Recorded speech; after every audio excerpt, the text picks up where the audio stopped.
Hello everyone and welcome to another painting tutorial. In this video I show you how to create a portrait with watercolors and color pencils. We are going to create the preliminary sketch together directly on the watercolor paper, and in the end we are also going to use a couple of beautiful stickers to prettify and embellish the artwork. I'm sorry for my voice, I'm having a pretty rough cold, but it will probably take another week or two until my voice is back to normal, and I don't want to wait so long to make another YouTube video, so here you go. I hope it doesn't bother you. Before we start the portrait, we need a decent watercolor paper. I tested a couple of watercolor papers, and usually I work on Fabriano hot press watercolor paper. This one is from Raza easels. I'm not certain if you can buy it individually or together with the easel. I will link the product in the video description and all the other products that I'm using as well, so have a look at that. But if you don't want to use this watercolor paper, or you just want to use your own watercolor paper, make sure you use a paper with a very subtle grain. If you want to draw on it with color pencils, which we will do in this tutorial,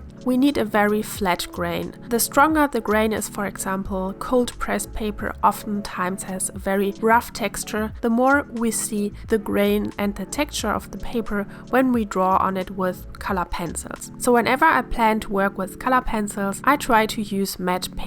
The next thing that we need is a decent reference photo. Mine is from Pixabay. I altered it a little bit in Photoshop, and my Patreon supporters have access to the edited photo and my reference sketch. So if you're interested in a longer version, I have the real-time video of this tutorial available for my Patreon supporters, along with almost 100 other painting videos and tutorials. The first thing that I do when I draw directly on the watercolor paper is to estimate the center of the paper. I don't want the portrait to be too much on the left or too much on the right, which happen pretty easily, and usually with time you will get a feeling where to center your portrait so that it isn't in any weird position on the paper. I work with a mechanical pencil from Mozart, and I use a triangular eraser from Trekell, which I really like. Both of the products are listed down in the video description, and I start with drawing in the left side of the profile and also the rough shape of the head so that I can position the portrait in the middle of the paper. I'm also taping down the paper onto a wooden sheet, and I place it on books so that I don't get any back pain when I draw, because this happens very quickly when I draw flat on the table. If you don't have a drawing stand or something like that, you can just use a wooden plate or a book or anything like that, and then place something beneath it so that you can draw decently without getting any back or neck pain. Since we are going to work with watercolors on this portrait, and this is also the paper we are working on directly, we have to make sure to not apply too much pressure when we draw. So the goal is to have a very light drawing so that the drawing doesn't show through the watercolor in the end. For that, I like to use an HB pencil and not something like a 3B or 4B pencil, which are way too dark. The drawing also doesn't need to be super perfect,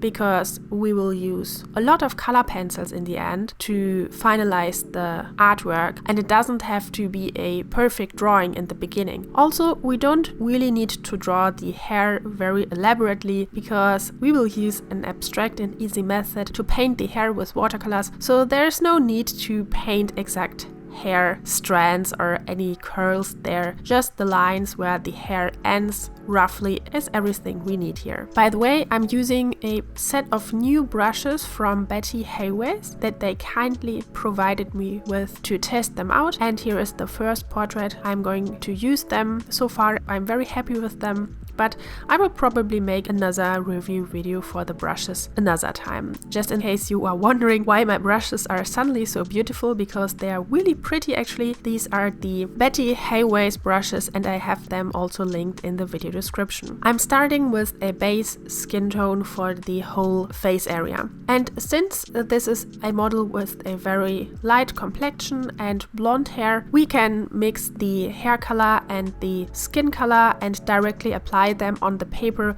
without having to wait until the skin has dried. So when we don't wait, the colors will bleed together, which can be a problem if you have very distinct colors. Here in this case, they are very close together, so if they bleed into each other a little bit, it doesn't matter that much. Both the watercolor paper and the watercolors that I am using for this portrait are not optimal, and they don't work very well together, which happens sometimes. Normally I use the Komorebi watercolors, but here in this case I use different watercolors. So if you see, okay, any wet and wet technique doesn't really work that well, which in this case happened to me, I just only paint the major things, the important shadows of the portrait, and then I proceed with color pencils. For example, we only need to add a darker brown for the eyebrows, a slightly darker skin tone for the area around the eye and the nose, and a red tone for the lips. Then additionally, we can also add another layer on the cheeks, the chin, and the neck area to add a shadow.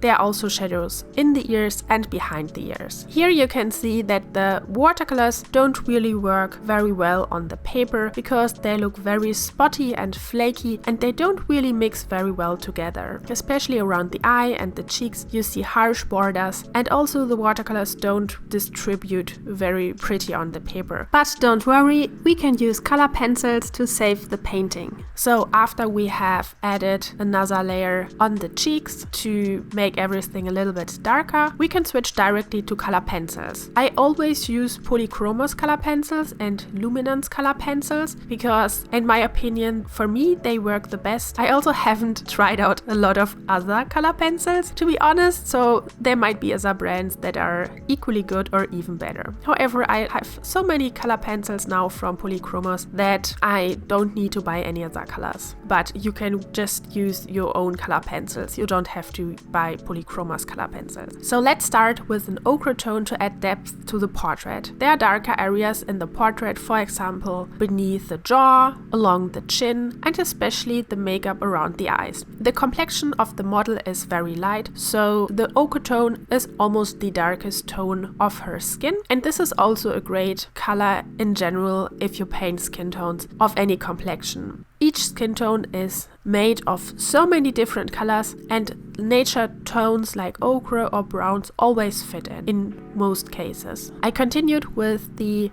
makeup around her eyes, and here I'm using, for example, burnt sienna or caput mortuum, which are also darker brown tones, to render the color and the color values of the makeup. I know that many of you don't have this many color pencils and all the individual colors, and in that case you can focus on the color values instead of the colors, and that means how dark a color is. So if you only have green, blue and red, you can use these three colors to make a portrait which looks as good as this portrait, or even better. It just has different colors then. But you don't have to render a portrait in the exact same colors like the reference photo in order to make it look realistically.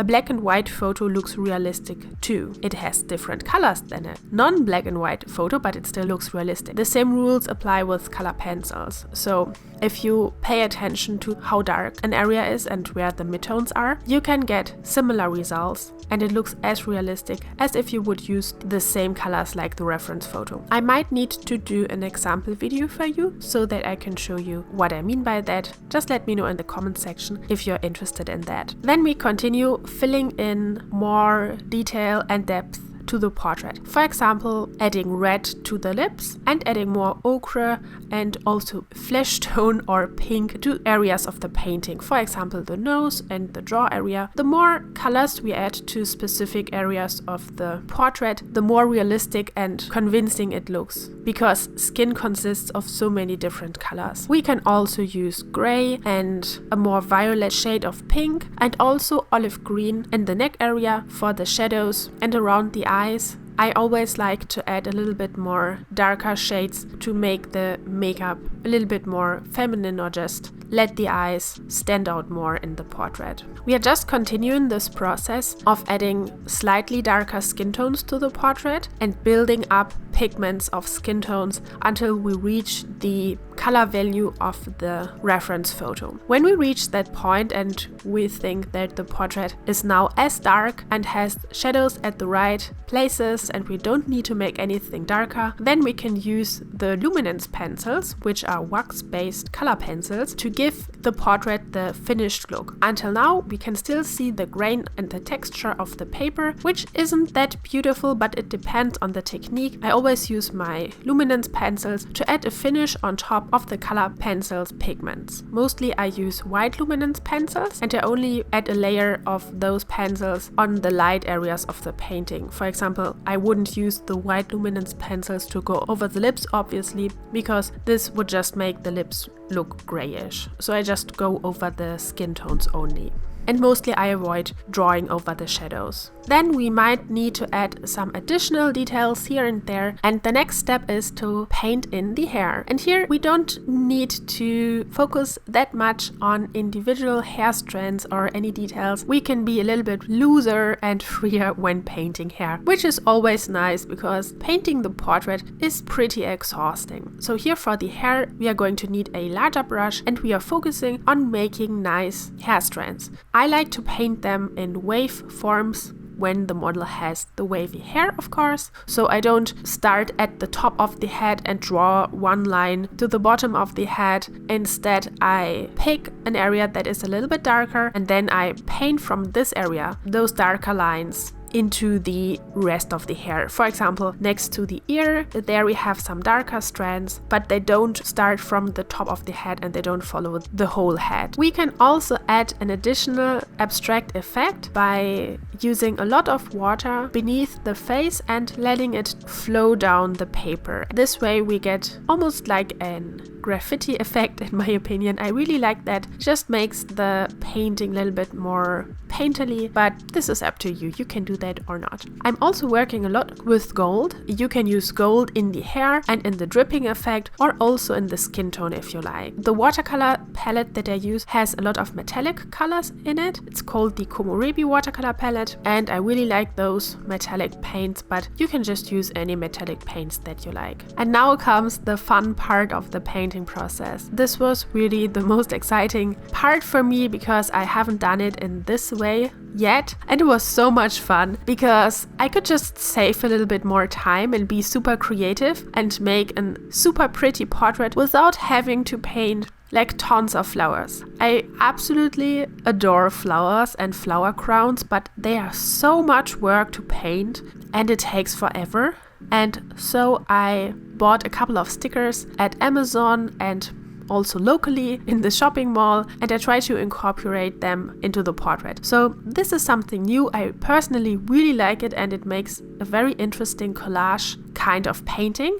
Of course, you don't have to do that. Like, nobody is forcing you. If you want to be strict and you only want to paint with watercolors or color pencils, you can paint flowers. I have a flower painting tutorial here on the channel. I will link it in the video description and in the top right corner of the video. I personally just really liked it, so I'm going to show you how I do it. Basically, I want to find positions for the stickers to just work with the composition and to balance out any asymmetries, maybe in the positioning of the portrait or anything like that. I also want to draw the focus of the viewer to the portrait, so I don't want to distract the focus to the individual stickers. So I have to be careful to not use stickers that are too small, that have too many details. So it is important to find the right stickers for the portrait. This is where I bought a bunch of them, so I have a choice and I can pick stickers that fit to the portrait. I use 2 paper stickers and a 3D sticker, and the paper stickers are super useful because I can draw over them with the color pencils. Then I used metallic stickers in gold, which are an amazing addition to the portrait because I also used gold